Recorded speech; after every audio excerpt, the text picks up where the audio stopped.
Hello, this is Dr. Ali El-Bahrawy, Professor Emeritus at the Irrigation and Hydraulics Department at the Faculty of Engineering in Shams University. Our lecture today is about types of questions used for large number of students, especially at the beginning years of the faculty. The contents of the lecture will include definition and examples of MCQ, and then questions of the type true, false, and matching questions. Then we are going to have a look at the bubble sheet used the faculty here, and then I will discuss my own type of question that I am suggesting is called the matrix question. Multiple choice questions. The multiple choice question consists of two parts. The first is a question or incomplete statement called the stem. The second is the list of possible responses, where incorrect answers are also known as distractors. Characteristics of multiple choice questions. Multiple choice questions can represent problems involving reasoning and judgment. They can check memory for facts. They can check recognition but not recall, and they use objective rather than subjective scoring. Advantages of multiple choice questions: great flexibility in assessing lower and higher order thinking. Many kinds of types of subject matter are learning outcomes can be measured. Item analysis can provide diagnostic information. Easy and quick to score. The disadvantages are they are difficult to write. Higher order questions like procedural and metacognitive cannot test ability to recognize and present knowledge. Because most of the questions at the Faculty of Engineering are of the type procedural and metacognitive, I am giving the definition of the two terms. Procedural questions are called how questions, and they are questions whose induced response is typically a fragment more or less large of a procedure. That's to say, a set of coherent instructions designed to reach a goal. Metacognitive practices increase students' ability to transfer or adapt their learning to new contexts and tasks. They do this by gaining a level of awareness above the subject matter, and this kind of questions is what's included in design courses at the Faculty of Engineering, where students are giving data and they are supposed to design something that was not in the textbook. The average response time is 1 minute, where high-level question may take more time. Why I am interested in knowing the average response time? Because I have to design my questions to suit the duration of the examination. Constructing multiple choice questions. Question stem. A multiple choice question consists of a question stem and two or more responses.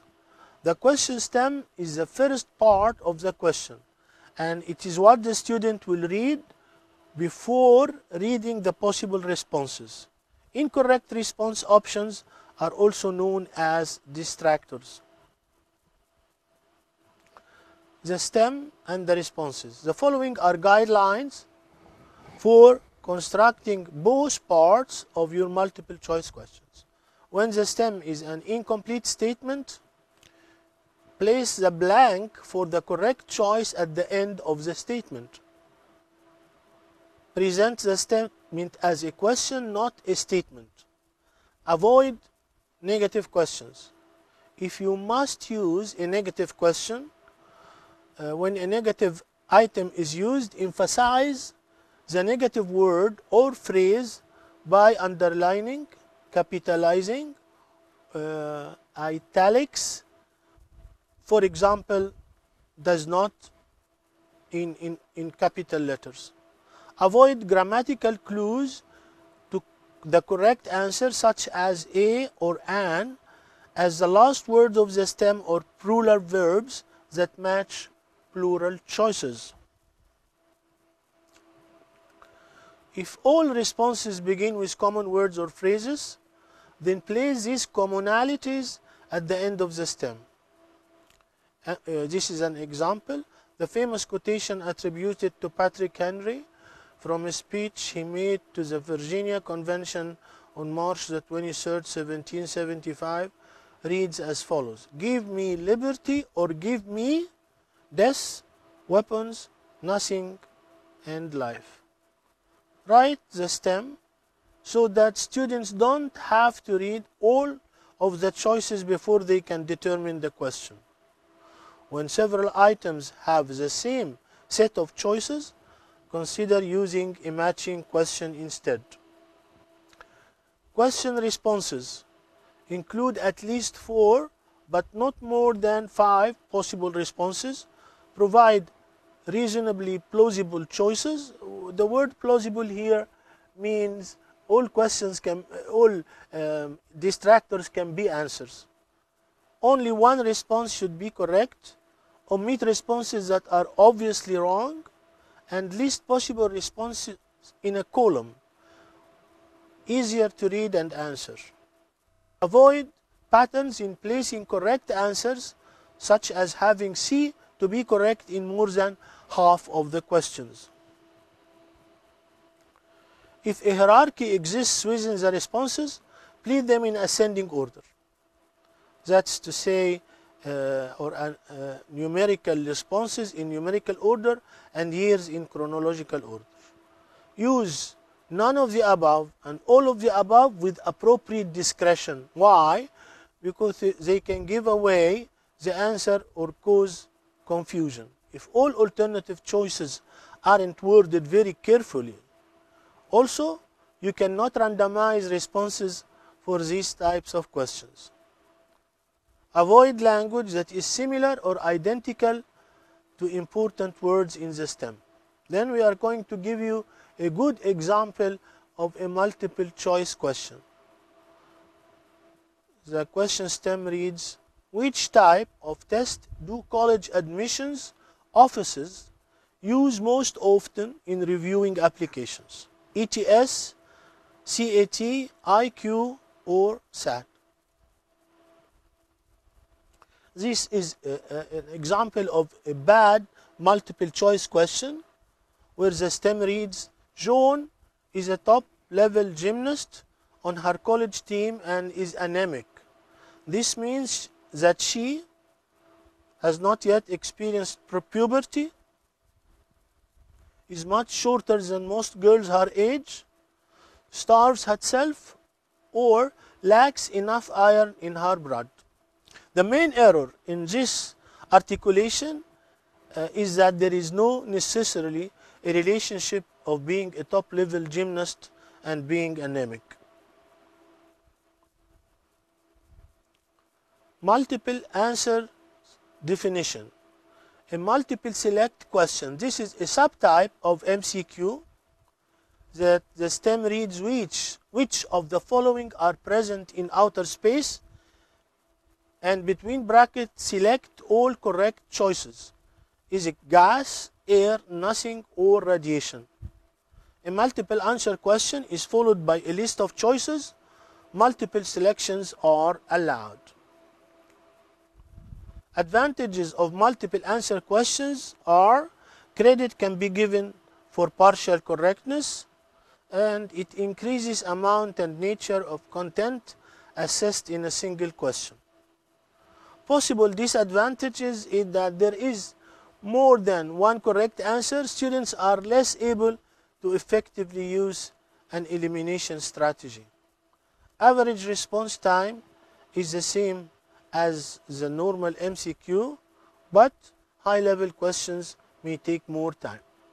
The next slide is an example of my courses. I used MCQ a lot, and this is an example of only 4 questions in my examination on a topic titled History of Infographics. I'm going to read only 2 questions. Nurse Florence Nightingale created this chart: clustered pie, stacked bar, Foxcom, or polar area. The second question is, the chart of Charles Minard does not show the following: arms used, army's directions, location of troops, and freezing temperature. This is the end of the part related to MCQ.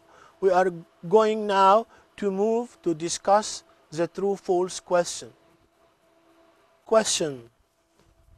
A true-false question is a statement that is either correct or incorrect. Characteristics of these types of question is used to measure ability to identify whether statements or facts, principles, generalizations, relationships, or evaluative statements are correct. They can be factual or can be a thought question that requires reasoning. It can be used in most disciplines. It is used to quickly poll a class as an introduction to a discussion or determine knowledge of topic. Advantages of true-false questions: they are time-efficient administration and scoring. Why? Because they are easy to write, easy to score, and scoring is objective. More information is sampled from a great deal of content. Effective when assessing misconceptions, cause-effect relations. Disadvantages of true-false questions are: they measure only low level of learning, which is remembering and understanding. They need a large number of items to distinguish stronger and weaker knowledge levels. Students have a 50% chance of being correct just by chance. May be perceived as an unfair judgment of learning, and it encourages guessing since there are only 2 alternatives. The average response time is 30 seconds. Constructing true-false questions. The true-false topic. Make questions require application of knowledge as much as possible. Always make certain the statement is unequivocally true or false, meaning that the answers should all can be answers. When using opinion statements, cite the source that will make the complete statement true or false. True-false protocol: develop approximately the same number of true and false statements. Don't consistently make true statements longer than false statements or vice versa. Avoid negative and complicated statements. Words such as all, only, never, and always give hints about the answers and are usually false. Use them only when the question is to measure understanding. Words such as generally and usually tend to be true, so avoid their use. Don't randomize the response order in true-false questions. Here we give a good example of true-false question. The stem reads, the true-false item is also called an alternative response item. The answer is false. A bad example of a true-false question is, the true-false item, which is favored by all test experts, is also called an alternative response item. The answer is false, but the main error is that the question contains 2 ideas and therefore is confusing. This example from my course about a subject called letter, memo, and email. I'm going to read some questions here. Don't write a salutation for each subject mail. Use a font that has a professional or neutral look. Try sending emails to more than 4 addresses at once. Now we finish with the true-false questions and we go for the matching questions. adjacent lists of related words, phrases, pictures, or symbols. Each item in one list is paired with at least one item in the other list. Matching may be considered a variant of multiple choice in which more than one choice is correct. This is a simple example used for recognition of relationships and making associations, where we have the list on the left hand side is red, yellow, green, and the list on the right hand side is banana, lime, and apple. Matching question can be used for a wide range of subject matter. It can be used to match terms and definitions, symbols and names, questions and answers, cause and effect, parts with functions, procedures with operations, principles with situations in which they apply. Good matching items can easily be converted to multiple choice items. So premises and responses should be homogeneous. Premises here we mean the left list, and responses are the right list. Advantages of matching questions: they are easy to write, easy to score, effective when assessing definitions and relationships, and it is space-saving, objective, compact method to assessing learning targets, and can be developed to use pictures, maps, graphs, etc. Disadvantages of matching questions: not well suited for assessing higher order thinking, doesn't measure any type of interpretation, judgment, or application. Correct matches may be evidence of guessing rather than understanding. Therefore, we make sure there are more definitions than items. If lists contain same number of choices, the last few choices may be giveaways. Can be difficult to develop homogeneous premises and responses. The average response type is from 2 to 5 minutes. Here we speak about constructing matching questions. These are guidelines, as we did before for the MCQ. Directions should provide a clear basis for matching. We include 4 to 10 items in each list. We include approximately 3 extra items from which responses are chosen. We shuffle the order of the items in each column. We use brief statements as a few words as possible in each list. Longer statements should be in the premise or the left list column, and shorter statements in the response, which is the right column. Use a larger or smaller number of responses than premises. That is, avoid perfect matching, which allows the elimination of responses when the test taker is unsure of the correct answer. Format the entire question to fit on the same page. All possible responses should be plausible solutions, as we discussed before. This is a good example of matching question. Column A contains a list of characteristics of questions. On the line to the left of each phrase, write the letter of the question type in column B that best fits the phrase. Each response in column B may be used once, more than once, or not at all. I'm going to read this interesting question. Column A reads, least useful for educational diagnosis, measures greatest variety of learning outcomes, most difficult to score objectively, provides the highest score by just guessing. Column B includes multiple choice, true, false, short answer, and you can see the correct answers is put between brackets at the left hand side of the left column. This is a bad example of a matching question. Column A lists several phrases related to Pennsylvania. To the left of each phrase, write the letter of the response in column B that best fits the phrase.